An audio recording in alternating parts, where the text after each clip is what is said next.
Hello বন্ধুরা, আমার নতুন আরও একটি ব্লগে তোমাদের সকলকে জানাই অনেক অনেক স্বাগত, অনেক অনেক ভালোবাসা। তো দেখতেই পাচ্ছ এখানে আটা মেখে নিয়েছি, আর এই যে এতগুলো সবজি কেটে নিলাম। এখানে আছে আলু, টমেটো, পেঁয়াজ, লঙ্কা আর দুটো ডিম। এইগুলো সব একসঙ্গে ভাজি করা হবে। এই ভাজাটা দিয়ে রুটি খেতে কিন্তু বেশ ভালো লাগে। তোমরা একদিন ট্রাই করে দেখো। ভাত কোনো দিন খাইনি এই ভাজাটা দিয়ে। এই বাড়িতে এসেই শাশুড়ি মাকে এইভাবে ভাজা করতে দেখেছি, আগে পরে কোনো দিন আমি এইভাবে খাইনি। আর রুটি দিয়ে বেশ ভালোই লাগছিল। তোমাদের দাদা ভাই, আমি, শাশুড়ি মা আজকে আমরা সবাই রুটি খেয়েছি। অন্য দিন তো তোমরা জানোই যে সকালবেলা ভাত করা হয়, মানে আমার জন্য বিশেষ করে, যেহেতু আমি সকালে ভাত খাই আর তোমাদের দাদা ভাই আর শাশুড়ি মা রুটি খায়। তো আজকে সেটা করলাম না, আজকে সবাই মিলে সকালে রুটিই খেলাম। কারণ আজকে ওই বাড়ি যাওয়ার আছে। তোমরা তো থাম্বনেল টাইটেল দেখে কিছুটা বুঝেই গেছো। তো শাশুড়ি মাকে বললাম যে একবারে গরম গরম তোমরা দুপুরবেলা ভাত রান্না করে খেও, কারণ এখন রান্না করলে তো সেই দুপুর হতে হতে ভাতটা ঠান্ডা হয়ে যাবে, আর আমি তো সকালবেলায় খাচ্ছি না, তো তার জন্য আজকে দুপুরেই রান্না হবে। আর এখানে সব কিছু আমি কাজবাজ শুরু করে দিয়েছি। ঘরটা ঝাড় দেওয়া হয়ে গেছে, বিছানাটাও তুলে নিয়েছিলাম। আর আজকে না বেশি কাজবাজ অফ ক্যামেরায় করে নিয়েছি। আর দেখো রোদটাও কিন্তু খুব ভালো বেরিয়েছে, কিন্তু রোদ আসছে যাচ্ছে, আকাশে এক সাইডে মেঘও আছে, জানি না বৃষ্টি হবে কিনা। আর এখন আসলাম ফ্রিজ থেকে বের করতে সমস্ত সবজি, আজকে যা যা রান্না বান্না হবে, তো সেইগুলো শাশুড়ি মাকে গুছিয়ে দিয়ে যাই। যে রান্নার সময় না সব কিছু গুছানো থাকলে খুব তাড়াতাড়ি কিন্তু রান্না হয়ে যায়। তার জন্য চলে আসলাম ঘরে, সমস্ত সবজিগুলো বের করে নিই। আর এত সবজি রয়েছে কি যে মানে রান্না হবে সেটাই বুঝতে পারছি না। তো শাশুড়ি মাকে জিজ্ঞেস করলাম যে কি রান্না করবা বলো। তো উনি বললো যে সব কিছু ভাতে দেব, মানে ওই যে বেগুন, তারপর ভেন্ডি, এই সমস্ত ভাতে দেবে। আর জিওল মাছ এনেছিল তোমাদের দাদা ভাই, তো সেটা রান্না করবে। তো তার জন্য এখানে দেখো সমস্ত কিছু কেটে ধুয়ে একদম রেডি করে নিয়েছি। আর মাছ তো আমি কাটতে পারি না, মাছ শাশুড়ি মা কাটবে। আর এখানে একটু মশলা করব, জিরে আর আদা। এই জিরে বাটা দিয়ে আর জিরে আর আদা বাটা দিয়ে মাছের ঝোল খেতে কিন্তু বেশ ভালোই লাগে। অনেকে তো মশলা দেয়, পেঁয়াজ রসুন দেয়, কিন্তু শাশুড়ি মাকে দেখেছি আদা আর জিরে বাটা দিয়ে মানে একদম পাতলা ঝোল করে জিওল মাছের খেতে বেশ ভালো লাগে। তো এই দেখো এতগুলো মাছ রয়েছে, তো এখান থেকে শাশুড়ি মা এখন এই হাতাটা দিয়ে তুলবে, তারপর সেটা কাটতে যাবে বাইরে। আর এই মাছে না কাঁটা দেয়, মানে হুল ঢুকায়, তো বিশাল ব্যথা হয় সেই জায়গা শুনেছি। সকালবেলা থেকে আজ খুব সুন্দর রোদ বেরিয়েছিল, আর আকাশটাও বেশ সুন্দর পরিষ্কার ছিল, কোনো রকম মেঘ ছিল না। শরতের আকাশ যেরকম হয় না, নীল একদম। আর রোদের তাপটাও কিন্তু ভালোই ছিল। আর তোমরাও দেখলে যখন আমি সিঁড়িটা ধুচ্ছিলাম, সিঁড়ির ওপরেও রোদ পড়েছিল। তো রোদ দেখেই আমি ভাবলাম যে দুদিন তো হয়ে গেল বিছানা চাদরটা তুলেছি, আজকে ধুয়েই দিই। আর যে কোনো কিছু আমি মানে না ধুয়ে রেখে দিলে না মনে হয় মাথায় একটা বোঝা থাকে, সেই রকম কোনো কিছুই কাচাকুচি নেই আজকে। আমারও সব কিছু কাচা ধোয়া। আর তোমাদের দাদাভাইকে জিজ্ঞেস করলাম ওর কিছু কাচতে হবে কিনা, তো ও বললো যে না, ওরও সেরকম কিছু নেই, সমস্ত কিছু ধোয়া আছে, আর শুধু এই বিছানা চাদরটা, তো এটা আর কেন আধোয়া থাকবে, আজকে কেচেই দিই। আর যদি রোদ না হয় ওই মেলে দেবো খানি, জল টানবে, যেটুকু শুকাবে। আর কালকে মানে দুদিন লাগবে শুকাতে যদি রোদ না হয়। আর এই বিছানা চাদরটা না বেশ মোটা, সময় লাগে এটা শুকাতে, ওই কড়া রোদ না হলে শুকাতে চায় না। আর এখন যাব আমি স্নান করতে, মোটামুটি সব কাজ হয়ে গেছে আমার। স্নানের আগে আমি প্রত্যেক দিন এই কুলারে 2 বালতি করে জল দিই, কারণ চালালে তো ফুরিয়ে যায় না, ওর ভেতরে যে জলটা থাকে প্রত্যেক দিন দিলে না ফুরায় না। তো তোমাদের দাদাভাই মাঝে মাঝে দেয়, আমি দিই। আর তোমাদের দাদাভাই তো মোটরের যে পাইপ আছে না, ওইটা টেনে এনে এখানে তারপর জলটা দেয়, আর চারিদিকে জল জল হয়ে যায়। তো সেই জিনিসটা আমার ভালো লাগে না, তো ওই জন্য ও যখন বাড়িতে থাকে না, মানে এই যে স্নানের আগে, এখন তো বাড়িতে নেই, আমি জল টল ভরে টরে একদম রেডি করে রাখি। আর সকালবেলা থেকে কুলারটা না চালানো হয় না, কুলারটা চালাই ওই যে স্নান করে খাওয়া দাওয়ার পরে যখন রেস্ট নিই তখনই চালাই। আর সকালে তো কাজবাজ করি, ঘেমে চমে যাই, তখন আর চালাই না, ওই টেবিল ফ্যানটাই মানে চালিয়ে বসি আমি আর শাশুড়ি মা। তো এখন দেখো পুজোর বাসন নিয়ে চলে আসলাম কলপারে। তো স্নানের আগে বাসনগুলো মেজে তারপর যাব স্নান করতে, তো তোমরা দেখতে থাকো।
তো এই যে দেখো স্নান করে পুজো দিয়ে আমি রেডি হয়ে নিলাম। এখন প্রায় 1টা মতন বাজে।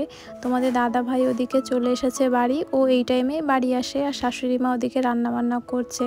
আর আমাদের এই বাড়িতে তো আমরা 1:30 2টোর মধ্যে খাই, সেই হিসাবে এখন তোমাদের দাদা ভাই স্নান করে খাওয়া দাওয়া করবে।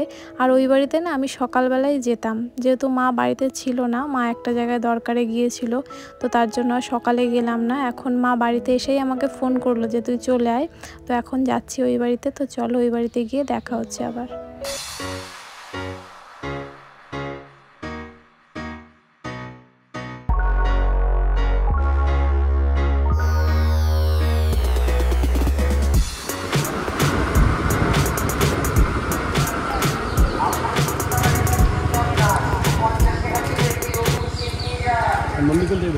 হ্যাঁ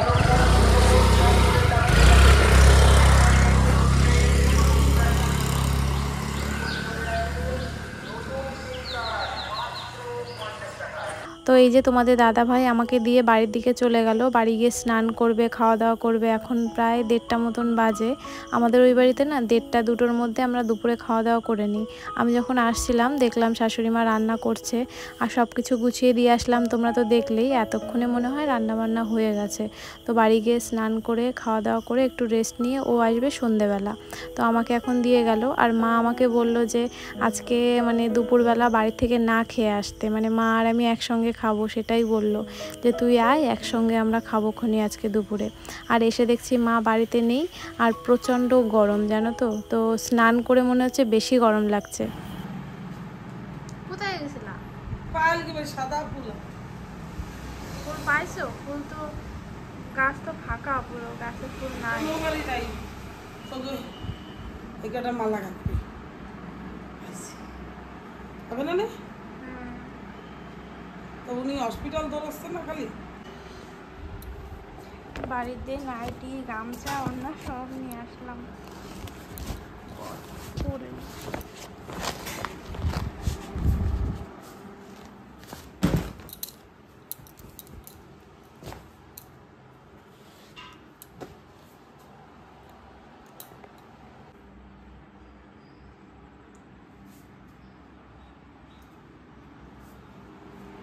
কালকে কত কাজ করছি, আজকে আমার কিছু ইচ্ছা করে না। এই নিয়ে আয়, কি দেবো? লঙ্কা ঠোঙাটা নিয়ে আয়। কাঁচা লঙ্কা? লাইট ভিজে, লাইট বন্ধ কর। এই লাইটের ডিস্টার্ব হচ্ছে না, এই সুইচে কোনো প্রবলেম, বুঝলাম মা? এই সুইচটায় কোনো প্রবলেম হয়েছে। এখন আমরা খাওয়া দাওয়া করবো। যে মা গরম গরম সিদ্ধ ভাত রান্না করলো, বেগুন ভাজা, কাঁচা লঙ্কা, লঙ্কা ভাজা নাই না? ও আলু ভাজা, বেগুন ভাজা, আলু সিদ্ধ। এখন খাওয়া দাওয়া হবে আমাদের। পেঁপে সিদ্ধ করে চিনিস না? তো আমি চেঞ্জ করে নিলাম, এখন খাওয়া দাওয়াটা করে নিই। এখন কটা বাজে? এখন 2টো মতন বাজে। এই যে মা আর আমি খেতে বসেছি এখানে। চলো আবার পরে দেখা হচ্ছে তোমাদের সাথে। ছোট ফ্যানগুলো হাই স্পিডের ফ্যানে বিশাল হাওয়া। মা কি করে মালা গাঁথার জন্য ফুল তুলে নিয়ে আসলো।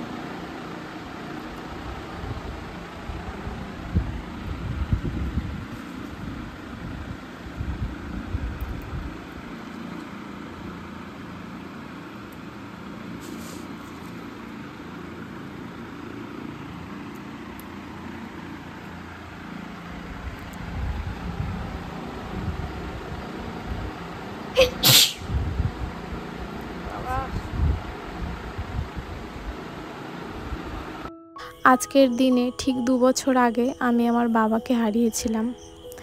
অনেক চেষ্টা করেছিলাম জানো তো, এই হসপিটাল সেই হসপিটাল, মা আমি ভাই আমরা 3 জন মিলে, আরও ছিল আমাদের আত্মীয় স্বজন। তো সবাই মিলে খুব চেষ্টা করেছি, এদিকে দৌড়েছি, যে যেদিকে বলেছে সেদিকে গেছি, এই ডাক্তার সেই ডাক্তার, এই হসপিটাল ওই হসপিটাল। অনেক চেষ্টা করেও না বাবাকে আর বাঁচাতে পারলাম না। তো দেখতে দেখতে যে 2 বছর কেটে গেল সেটাই মানে ভাবতেই পারছি না যে বাবা তুমি আমাদের সাথে নেই, 2 বছর হয়ে গেল। তো তোমাদের সাথে বলছি আর আমার গলাটা কাঁপছে, তোমরা তো বুঝতেই পারছো।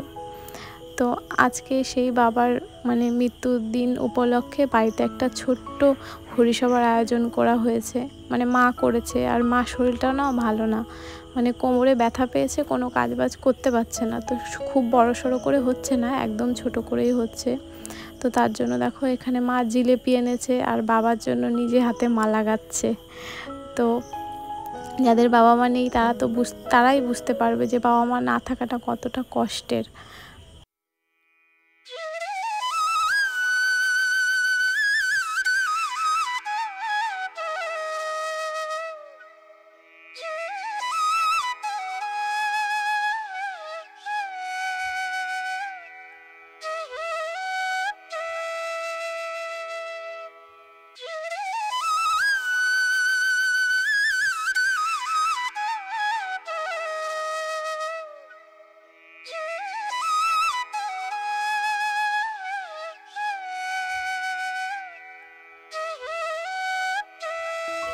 আমার মায়ের একটা ছোট্ট হরিসভার দল আছে। ছোট্ট বললে হয়তো বা এখন ঠিক হবে না, কারণ এখন আর ছোট নেই, এখন বেশ অনেকটাই বড় হয়েছে। আর মা এখন অনেক অনুষ্ঠানই করছে।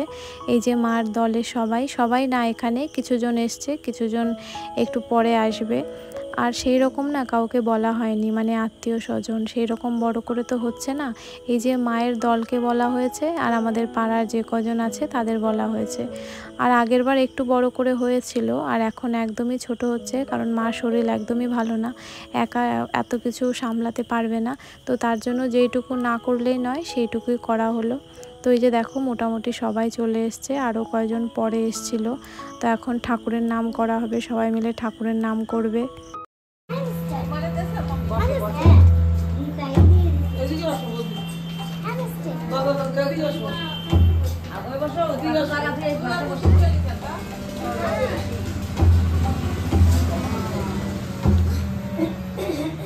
এদিকে বসো মামি, এইখানে ফাঁকা। আমি এখানে বসি।